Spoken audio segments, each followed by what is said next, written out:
Bulletin का आगाज करेंगे इस अहम खबर के साथ। कानूनी टीम ने नवाज शरीफ को वतन वापसी के लिए क्लियरेंस दे दी है। वापसी के मामले पर लगी बैठक में अहम रहनुमाओं ने कह दिया है कि मियां साहब पाकिस्तान परवास कर सकते हैं।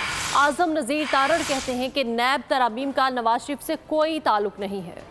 रास्ता साफ है, अब आप पाकिस्तान जा सकते हैं। कानूनी टीम ने नवाज शरीफ को ग्रीन सिग्नल दे दिया। लंदन में नवाज शरीफ ने वापसी के मामले पर कानूनी टीम की बैठक लगाई। साबिक वजीर आजम शहबाज शरीफ, साबिक वजीर कानून आजम नजीर तारड़, अमजद परवेज मलिक, अता तारड़ और इसहाक डार शरीक हुए। सहाफियों के सवालात का जवाब देते हुए साबिक वजीर कानून आजम नजीर तारड़ ने कहा, नैब तरामीम से नवाज शरीफ का कोई ताल्लुक नहीं। उससे मियाँ साहब के केसेस का कोई ताल्लुक ही नहीं है। और मियाँ साहब का पहला भी मरियम नवाज साहिबा की जो बरीयत है, अमजद परवेज साहब ने वो मेरिट पे किया था, आर्ग्यू मेरिट पे लिया।